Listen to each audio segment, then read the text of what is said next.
Simon Williams is one of the most exciting and daring grandmasters on the planet, but sometimes his attacks don't succeed, the punch doesn't land. Hello everyone, I'm Andrew Martin and welcome to the Game of the Day coverage for the British Chess Championship, Aberystwyth 2014. And my Game of the Day for round 9 is the exciting clash between two top grandmasters, Simon Williams playing white and Mark Hebden playing black. Well, Williams opened with d4 and he must have expected that Hebden would reply with the King's Indian defence. In his youth, Hebden used to play the Benko Gambit, but for the last 20-30 years, as far as I recall, he's almost always played the King's Indian. And it's just a question now of what Williams would play. In an earlier round of this event against Jonathan Hawkins, he played the system with Bishop d3 and then Knight e2. But in this game, he reverts to the classical system with Knight f3 and Bishop e2. An outwardly simple, unpretentious way to fight the King's Indian. White just sticks with classical development and erects a three-pawn centre. But in reality, this system is anything but straightforward. There's an awful lot of theory on this line, and mainly because in many lines, black gets a terrific kingside attack. And e5 is the introduction to that attack, encouraging white to block the centre. Williams played Bishop e3, the flexible Gligorich system. And in order to understand this move, it's quite important to compare Bishop e3 with the immediate castles, which is one of the main lines. After castles, black goes Knight c6, white plays d5, black plays his knight back to e7, and the scene is set for a queenside v kingside attacking game. Black's plan in this setup is generally to move the knight away from f6, either to h5 or e8 or d7, to follow up with f5 and to get a big kingside attack. Well, if we just go back to Bishop e3, one of the main points of Bishop e3 is to keep the white king in the middle so that if black tries the same thing, it doesn't have anything like the same effect here. In fact, white can play Knight d2, he can follow up with g4, and he can often castle on the queen side. So Bishop e3 makes a big difference in this position. Now then, what should black do? Well, probably black shouldn't go Knight c6. He's tried lots of things. He's tried Knight bd7, he's tried c6. Hebden sticks with, I think you could say, the main line here, Knight g4. And that's the only real move which attempts to exploit an early Bishop e3. Black hits the bishop, hoping to gain a bit of time. White plays Bishop g5, black plays f6. Is that a weakening move or not? And now white has to make a choice, a fundamental choice, between putting his bishop back on c1, which is about as flexible as it gets, or playing Bishop h4, which is the move Williams preferred in our game. Now just going back to Bishop c1, that looks really quite weird, because it seems as though this bishop has just moved 3 times without any net gain. But white is arguing that he's forced black to make 2 moves he doesn't really want to make in this position. White can recoup with h3, go Bishop e3, maybe regain the time he's lost, and this f6 move doesn't exactly help black's cause. Well, again, this is a question of personal taste. Bishop h4 was the move played by Williams, and when white plays this way, he's trying to make life as difficult as possible for black to get any sort of kingside play going. The drawback of Bishop h4, and the reason a lot of players don't like it, is that this bishop could actually be out of play for quite some time. And in order to get it into play, white's got to play a sequence something like d5, he's got to move his knight from f3, he's got to then go f3, and finally the bishop can come back into the game on f2. Well, all this is a question of taste. Hebden proceeds with the main line, Knight c6. And now here comes a move which I don't really think is in Simon Williams' style. He plays d takes e5. Incidentally, the alternative here is just to push on with d5.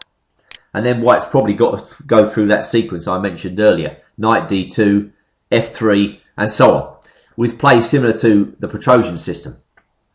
D takes e5, that creates a position with one open file. And these sort of things often lead to exchanges.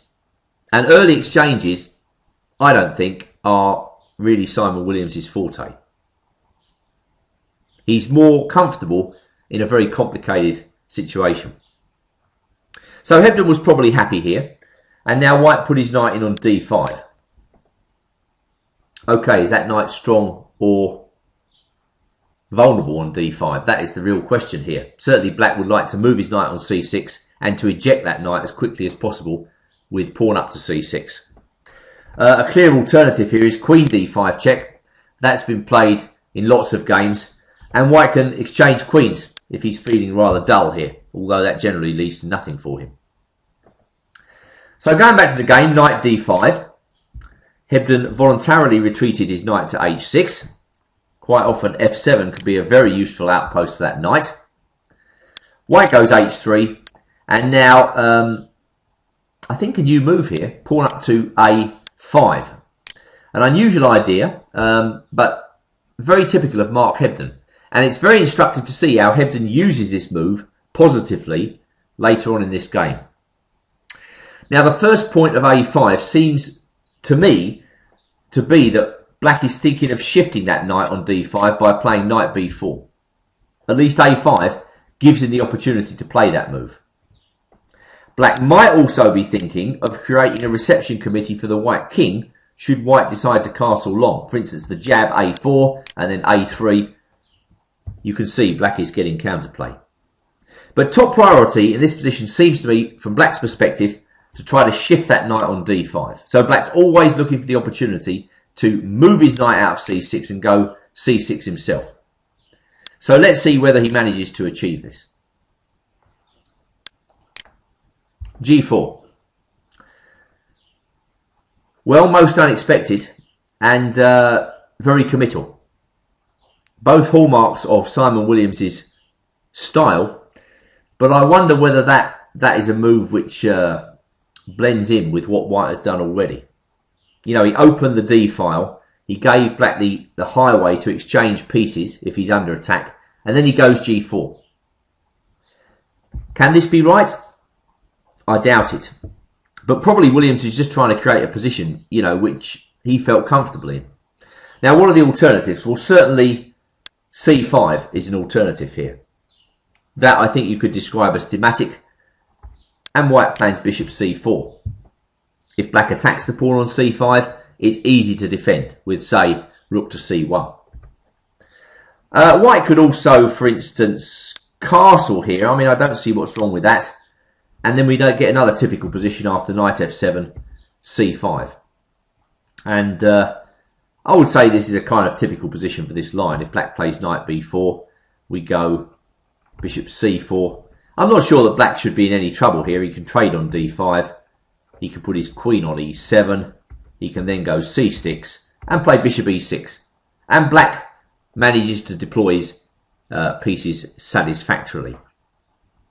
So perhaps seeing all this in his mind's eye and being dissatisfied with his chances already, Simon punts the move g4. But I think that only weakens white's cause. So Hebden economically drops his knight back to f7. White brings his queen out to b3. And now a very good move by black, knight to g5, taking immediate advantage of the weaknesses in white's position. Already black is thinking about chopping the knight on f3 and then putting his knight in on d4. That's a dream square for the knight on c6. If the knight can get to d4, he can not only attack a whole range of white pieces, he can play c6.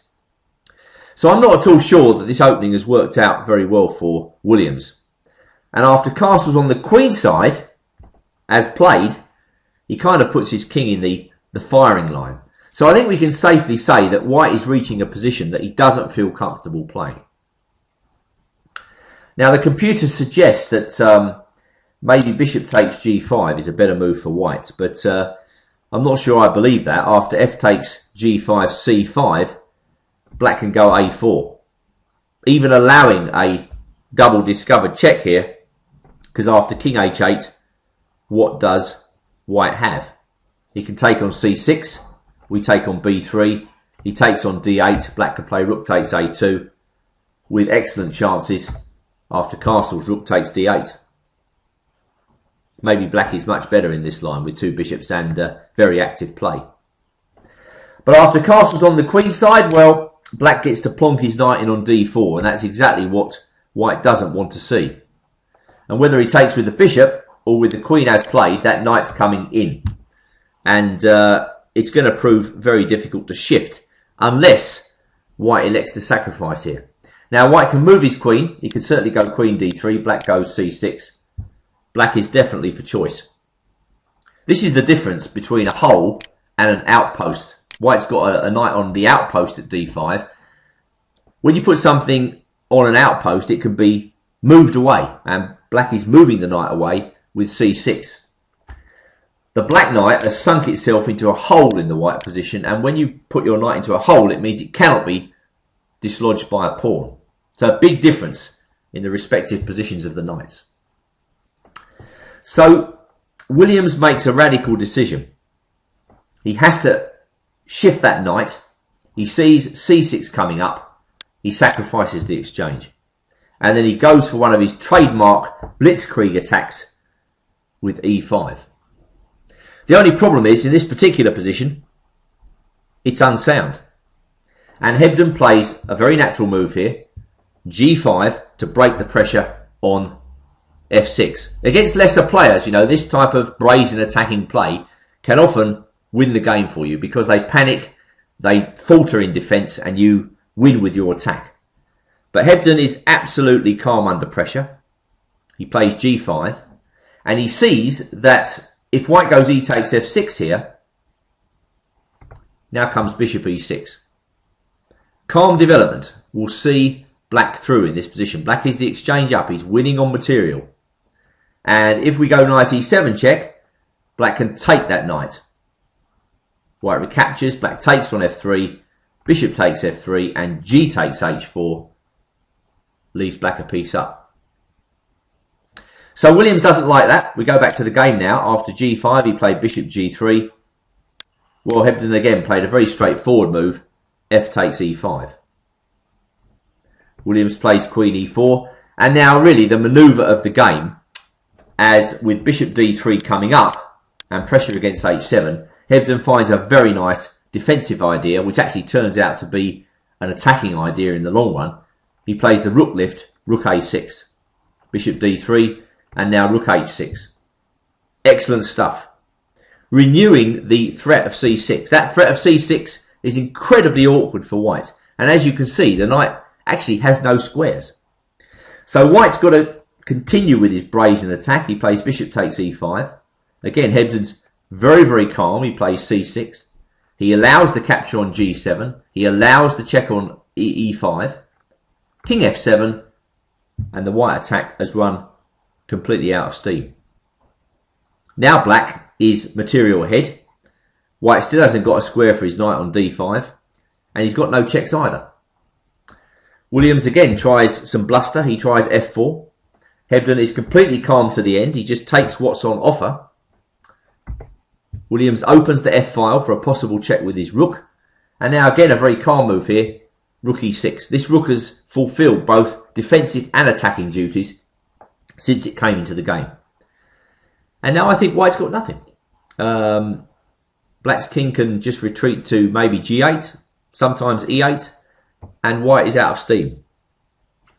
After queen f4 check, king g8, bishop f5, Williams actually resigned before seeing the winning move, which is another rook move here, rook e4.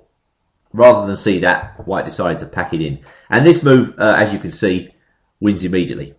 The problem for white is that when he moves his queen away, he's kind of compelled to keep on g5.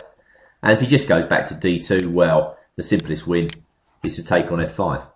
And black remains a rook up. So, although that looks like a fairly simple refutation of an unsound attack, when you're faced with a grandmaster who is so skilled at attacking as Simon Williams, quite often you see people panicking. What I liked about this game was Hebden's ice-cool defence, and in the end he turned defence into counter-attack, as all the very good players can do.